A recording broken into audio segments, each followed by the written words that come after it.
Ron Killings' WWE return is critical. What's the plans for the Judgment Day? AEW sued by a production crew member who was injured by Jon Moxley on screen. Matt Riddle announces the launch of his OnlyFans account. Becky Lynch lost her star power in WWE.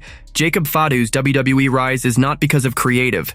Joe Hendry teaming up with Mr Iguana, Ángel Garza, and Humberto Carrillo win titles outside WWE. Were Cody Rhodes and Nikki Bella dating in WWE? Let's dive right in. What's the plans for the Judgment Day? The Judgment Day once ruled Monday Night Raw, standing tall as the top faction. But lately, the group's been spiraling into total disorder. For months, cracks have been forming, and the once unstoppable stable is now on the edge of collapse. The veterans, Liv Morgan and Finn Balor, are caught in a fierce power clash on Raw. Roxanne Perez's arrival has only made things messier, stirring up trouble at every turn. And Dominic Mysterio's loyalty? That's anyone's guess. Here are 4 paths for the Judgment Day on WWE Raw. Number 1. Finn Balor and Mcdana chase tag team gold. Finn Balor hasn't had a big storyline or rivalry on Raw in ages. The Prince has been stirring the pot within the Judgment Day, enjoying the chaos he's helped create. But now he and Mcdana might set their sights on the World Tag Team Championship. It's been forever since Balor held a title on the main roster, and Dominic Mysterio keeps stealing his shots, like spots in the Money in the Bank or King of the Ring qualifiers. WWE could shift the focus to Balor, letting him and Mcdana go after the New Day's titles in the weeks leading to SummerSlam. Number 2. Liv Morgan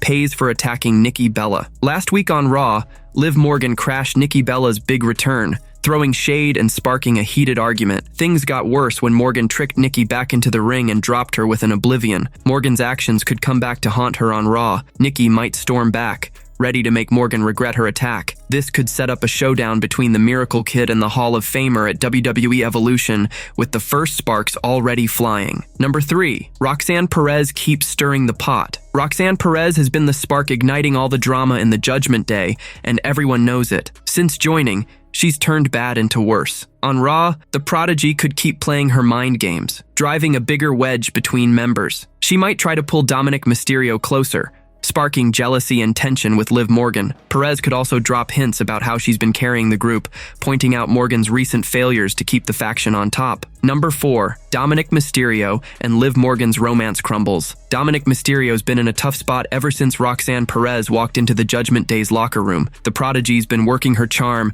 trying to win over the 28-year-old and pull him to her side. This has driven Liv Morgan up the wall, with the former women's world champion fuming over Dominic's attention to the newcomer. It's only a matter of time before Perez poisons Dominic's bond with the Miracle Kid for good. Liv's frustration and rage could hit a breaking point soon, leading her to end things with her Latino heat once and for all. AEW sued by a production crew member who was injured by Jon Moxley on screen. AEW and Jon Moxley are caught in a messy civil lawsuit filed by a production crew member who claims he was hurt during a chaotic segment on AEW Dynamite. According to Sports Illustrated, Christopher Dispenza, a veteran production worker with Broadcast Service Group, filed the suit on May 30th, 2025 in Wayne County Circuit Court. He says Moxley assaulted him, and AEW was grossly negligent during a May 10th, 2023 episode of Dynamite in Detroit. The incident happened during a wild cage match between Moxley and Kenny Omega, when Dispenza alleges Moxley shoved him unexpectedly while grabbing a screwdriver, an action he says wasn't planned. By going off script and violently shoving plaintiff, who was only a crew member, to the ground, Moxley demonstrated a substantial lack of concern for whether a severe injury would result to a production crew member at the event. Dispenza claims the shove caused serious neck and shoulder injuries, requiring cervical fusion and shoulder surgery. His lawyers argue AEW and Moxley were reckless, and the company failed to protect crew members from wrestlers going rogue. The suit also tries to show a pattern of danger, suggesting AEW should have seen it coming. Past disciplinary offenses by Moxley include a documented history of unpredictability, as well as a lack of control by defendant AEW, all of which were known or should have been known to defendant AEW at the time of this assault. However, several AEW insiders told SI's The Takedown they know of no disciplinary issues with Moxley and called him a respected locker room leader. Dispenza says he didn't file an official report, but told ringside doctor Dr. Michael Sampson, performance psychology director Chris Manzione, and a trainer about the injury that night. He claims AEW's medical staff later refused to treat him further, and the issue was swept under the rug. He's looking to obtain compensation for injuries suffered due to actions of the wrestler and the company he worked for, his legal team stated. The lawsuit seeks over $25,000 for medical bills, permanent disability, lost wages, emotional distress, humiliation, and reputational harm. AEW stayed silent, saying, AEW does not comment on pending litigation. Moxley, still AEW World Champion, is set to defend his title against Hangman Adam Page at AEW All In on July 12th. The lawsuit's next step is a status conference on August 29th. Who's at fault here? AEW for not keeping things under control, or Moxley for his actions? Share your thoughts below, and let us know where you stand on this unfolding drama. Matt Riddle announces the launch of his OnlyFans account. Since leaving WWE in 2023, Matt Riddle has been diving into new projects outside the ring. Now the King of Bros has dropped a big announcement. He's launched his own OnlyFans account. Riddle shared the news on Twitter with a video, proudly showing off his Bronlyfans while rocking a fancy Versace robe. He cracked a joke, saying some folks call it Father's Day, but he's all about Daddy's Day. He invited fans to subscribe for a closer look at him, and maybe more, pointing them to the link in his bio. Matthew Riddle, the King of Bros here in this beautiful Versace robe, and I'm here to tell everyone that the OnlyFans, the Bronlyfans, is finally dropping tonight. Some say it's Father's Day, but I say it's Daddy's Day. So if you want to see me and maybe more, subscribe. Links in the bio, bro. Riddle's been hinting at this OnlyFans move since 2023. Right now, he's got a few posts up and is charging $20 a month for access. Free from WWE, Riddle's using this platform to let his personality shine and connect with fans in a fresh way. Only time will tell if this venture turns into a goldmine for him. Becky Lynch lost her star power in WWE. Becky Lynch was once the biggest name in WWE, dominating the scene in late 2018. Her iconic bloodied face on SmackDown became a defining moment, propelling her to main event WrestleMania 35. She outshined Ronda Rousey and Charlotte Flair to become Becky Two Belts, holding both women's titles. The 7-time women's champ ruled for over a year before stepping away during the pandemic to start a family with Seth Rollins. She came back in 2022 as Big Time Bex, and now holds the Women's Intercontinental Championship. But wrestling veteran Jim Cornette says Lynch's star isn't shining as bright anymore. While she's still a big name, he believes she hasn't recaptured the magic of her The Man days. Here's the thing, Becky Lynch, big women's star. Not as big as she was at one time. She was hotter back then, but she's established. She's a star,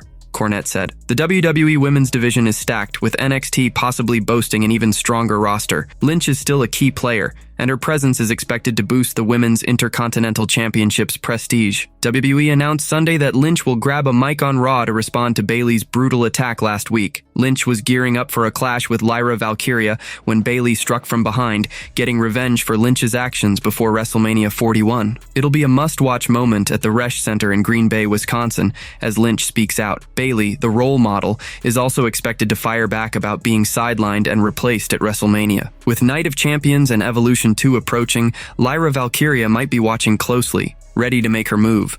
Jacob Fatu's WWE rise is not because of creative. Inside sources recently opened up about Jacob Fatu's red-hot run in WWE. As the current United States champion, Fatu has skyrocketed to become one of the company's top stars. His intense in-ring style and ferocious energy have won over fans, pushing him to the top of the roster. His big moment came at Money in the Bank when he broke free from Solo Sikoa, officially turning face. On the Wrestling Outlaws, inside sources said Fatu is likely the most popular star in WWE right now. They praised his believable champion vibe, making it easy for fans to cheer him on. Sources emphasized that Fatu's popularity comes from his natural charisma, not the company's booking. Arguably, the most over guy in WWE right this minute is Fatu. And why? The guy is freaking cool, bro. The stuff that comes out of his mouth, his delivery. That is what's missing. The cool factor. There are maybe a handful wrestlers today that you would label cool. They added, that's why Fatu is really getting over the way he is. It's not the way they're writing for him.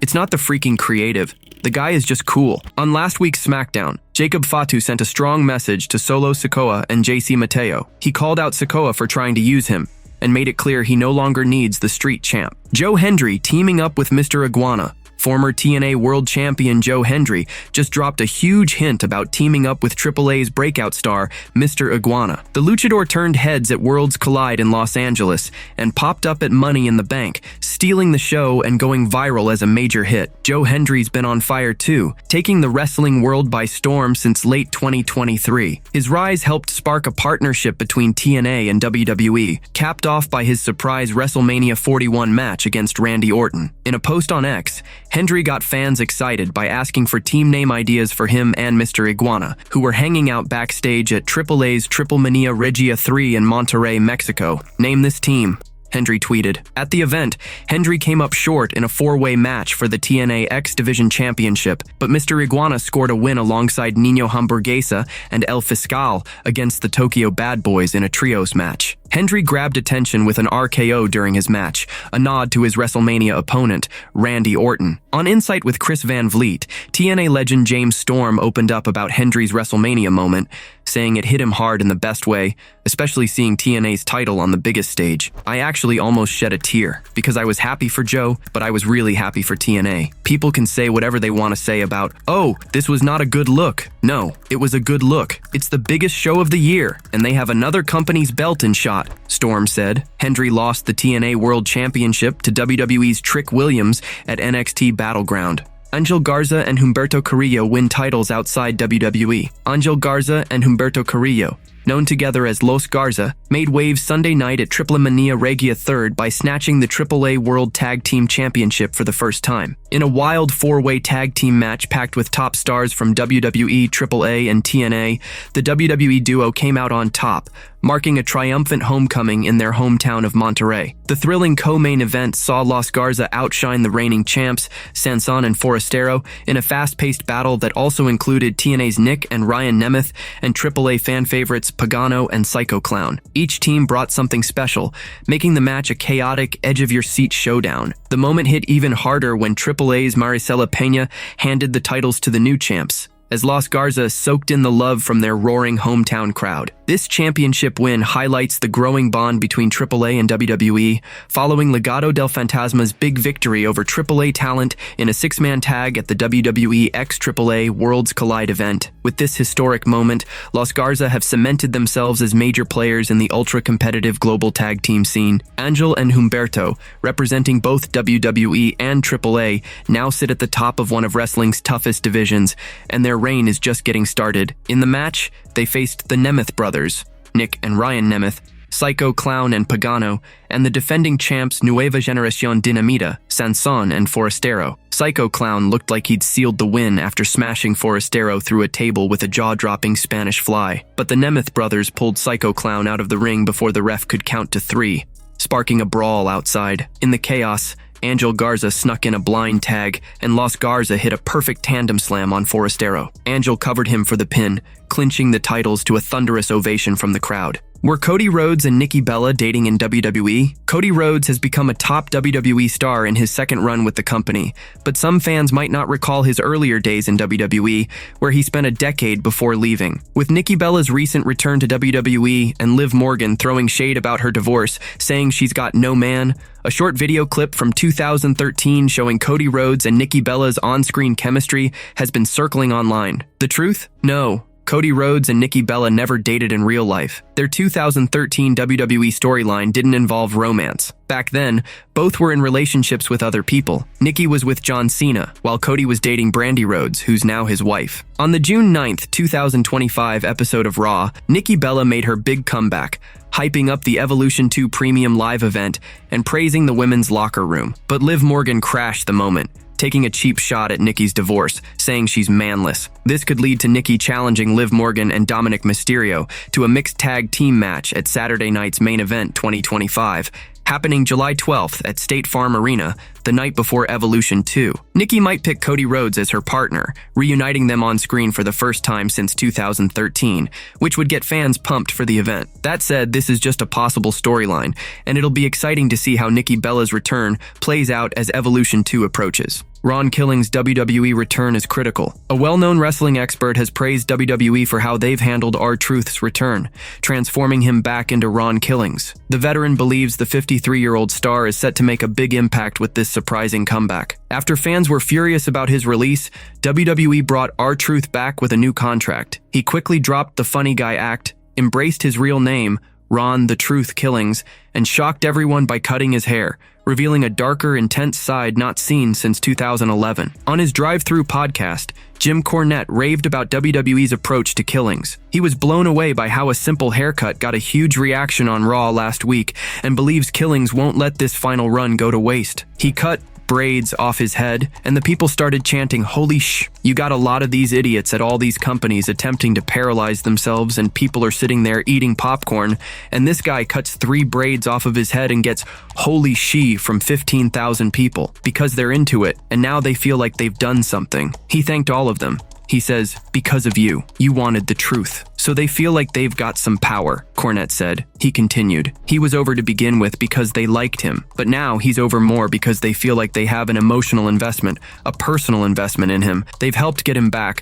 but when he cut the hair off, he said, 'I am Ron Killings.'" He's going by his real name. He's admitting that he's been just a comedy stooge for a while, but he's in effect saying that, "I'm not going to waste this opportunity and I'm going to be F serious." Since his return at Money in the Bank, Ron Killings has been targeting John Cena, making his life miserable. Last Friday on SmackDown, Killings attacked Cena multiple times. Cena's got a lot on his plate, with Cody Rhodes, Randy Orton, CM Punk, and now Killings coming for him. Cena's set to face Punk at Night of Champions. But first, he's got a non-title match against Killings next week on SmackDown. It'll be a big moment to see if Killings can keep his momentum and beat Cena, possibly earning a shot at the undisputed WWE Championship down the line. The last time they fought was at Saturday night's main event, where Cena beat Truth, who was still playing the comedic role back then. WWE Hall of Famer Teddy Long and Road Trip After Hours host Mac Davis didn't hold back when talking about R-Truth's release, insisting it wasn't planned. "It's a shoot. Jesus Christ, what does it take for these people?" Long said. "The sad part is, WWE came in and they tried to make it sound like it was a work. They tried to sell the fans, this is a work. And every fan out there, I don't care if you are young or old, everybody pretty much went, nah, that's not the case. This guy got fired. You screwed up, and now you're trying to cover up the stench of a screw-up by saying, oh no, that was planned the whole time. I don't believe that for a second," added Davis.